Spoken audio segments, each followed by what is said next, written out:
repository of Captain Cook's great toe.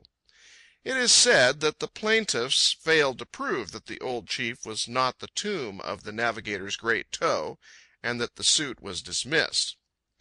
I suppose I shall not have the chance in these degenerate days to see any long pig eaten, but at least I am already the possessor of a duly certified Marquesan calabash, oblong in shape, curiously carved, over a century old, from which has been drunk the blood of 2 shipmasters. One of those captains was a mean man. He sold a decrepit whaleboat, as good as new what of the fresh paint, to a Marquesan chief. But no sooner had the captain sailed away than the whaleboat dropped to pieces. It was his fortune, some time afterwards, to be wrecked, of all places, on that particular island. The Marquesan chief was ignorant of rebates and discounts, but he had a primitive sense of equity and an equally primitive conception of the economy of nature, and he balanced the account by eating the man who had cheated him. We started in the cool dawn for Typee, astride ferocious little stallions that pawed and screamed and bit and fought one another, quite oblivious of the fragile humans on their backs, and of the slippery boulders, loose rocks, and yawning gorges. The way led up an ancient road through a jungle of ha trees. On every side were the vestiges of a one-time dense population. Wherever the eye could penetrate the thick growth, glimpses were caught of stone walls and of stone foundations, 6 to 8 feet in height, built solidly throughout, and many yards in width and depth. They formed great stone platforms, upon which at one time there had been houses. But the houses and the people were gone, and huge trees sank their roots through the platforms and towered over the underrunning jungle. These foundations are called peepees, the peepees of Melville, who spelled phonetically. The Marquesans of the present generation lack the energy to hoist and place such huge stones. Also, they lack incentive. There are plenty of peepees to go around, with a few thousand unoccupied ones left over. Once or twice, as we ascended the valley, we saw magnificent peepees bearing in their general surface pitiful little straw huts, the proportions being similar to a voting booth perched on the broad foundation of the pyramid of Cheops. For the Marquesans are perishing, and to judge from conditions at Taiohae, the one thing that retards their destruction is the infusion of fresh blood. A pure Marquesan is a rarity. They seem to be all half-breeds and strange conglomerations of dozens of different races. 19 able laborers are all the trader at Taiohae can muster for the loading of copra on shipboard, and in their veins runs the blood of English, American, Dane, German, French, Corsican, Spanish, Portuguese, Chinese, Hawaiian, Paumotan, Tahitian, and Easter Islander. There are more races than there are persons. But it is a wreckage of races at best. Life faints and stumbles and gasps itself away. In this warm, equable clime, a truly terrestrial paradise, where are never extremes of temperature and where the air is like balm, kept ever pure by the ozone-laden southeast trade, asthma, phthisis, and tuberculosis flourish as luxuriantly as the vegetation. Everywhere, from the few grass huts, arises the racking cough or exhausted groan of wasted lungs. Other horrible diseases prosper as well, but the most deadly of all are those that attack the lungs. There is a form of consumption called galloping, which is especially dreaded. In 2 months' time it reduces the strongest man to a skeleton under a gravecloth.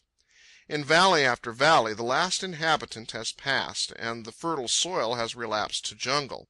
In Melville's day the valley of Hapaa, H-A-P-A-A, spelled by him H-A-P-P-A-R, was peopled by a strong and warlike tribe. A generation later it contained but 200 persons. Today it is an untenanted, howling tropical wilderness.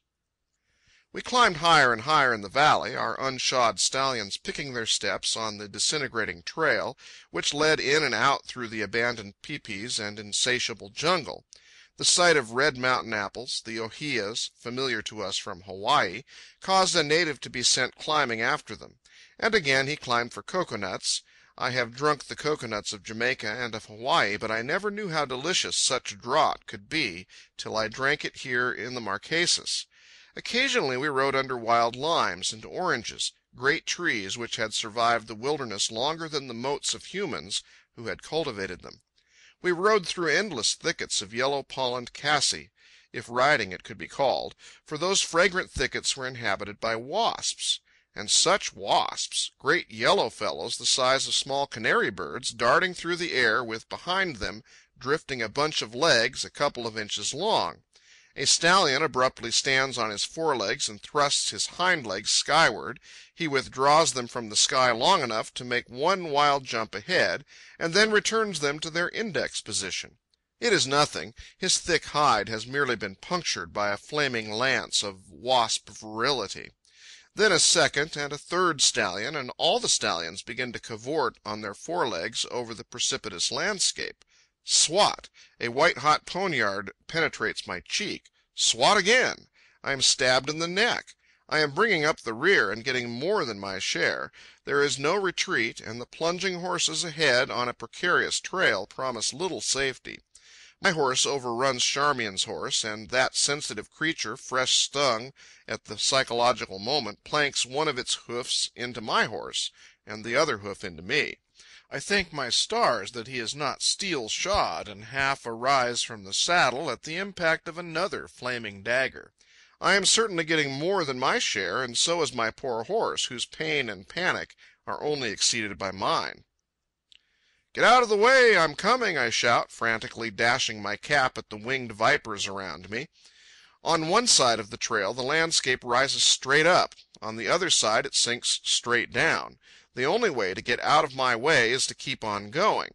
How that string of horses kept their feet is a miracle, but they dashed ahead, overrunning one another, galloping, trotting, stumbling, jumping, scrambling, and kicking methodically skyward every time a wasp landed on them. After a while we drew breath and counted our injuries. And this happened not once nor twice, but time after time. Strange to say, it never grew monotonous. I know that I, for one, came through each brush with the undiminished zest of a man flying from sudden death. No, the pilgrim from Taiohae to Typee will never suffer from ennui on the way. At last we arose above the vexation of wasps. It was a matter of altitude, however, rather than of fortitude. All about us lay the jagged backbones of ranges, as far as the eye could see, thrusting their pinnacles into the trade-wind clouds. Under us, from the way we had come, the Snark lay like a tiny toy on the calm water of Taiohae Bay. Ahead we could see the inshore indentation of Comptroller Bay. We dropped down 1,000 feet, and Typee lay beneath us. Had a glimpse of the Gardens of Paradise been revealed to me, I could scarcely have been more ravished with the sight, so said Melville on the moment of his first view of the valley. He saw a garden. We saw a wilderness. Where were the 100 groves of the breadfruit tree he saw? We saw jungle, nothing but jungle, with the exception of 2 grass huts and several clumps of coconuts breaking the primordial green mantle. Where was the tea of Mehevi? The bachelor's hall, the palace where the women were taboo, and where he ruled with his lesser chieftains, keeping the half-dozen dusty and torpid ancients to remind them of the valorous past. From the swift stream no sounds arose of maids and matrons pounding tapa. And where was the hut that old Narheyo eternally builded? In vain I looked for him, perched 90 feet from the ground in some tall coconut, taking his morning smoke. We went down a zigzag trail under overarching matted jungle, where great butterflies drifted by in the silence. No tattooed savage with club and javelin guarded the path, and when we forded the stream we were free to roam where we pleased. No longer did the taboo, sacred and merciless, reign in that sweet vale. Nay, the taboo still did reign, a new taboo, for when we approached too near the several wretched native women, the taboo was uttered warningly. And it was well. They were lepers. The man who warned us was afflicted horribly with elephantiasis.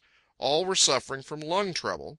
The valley of Typee was the abode of death, and the dozen survivors of the tribe were gasping feebly the last painful breaths of the race.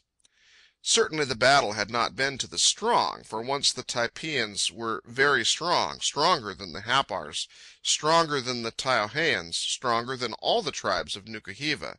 The word Typee, or rather Typee, originally signified an eater of human flesh. But since all the Marquesans were human flesh eaters, To be so designated was the token that the Typeans were the human flesh eaters par excellence. Not alone to Nuku hiva did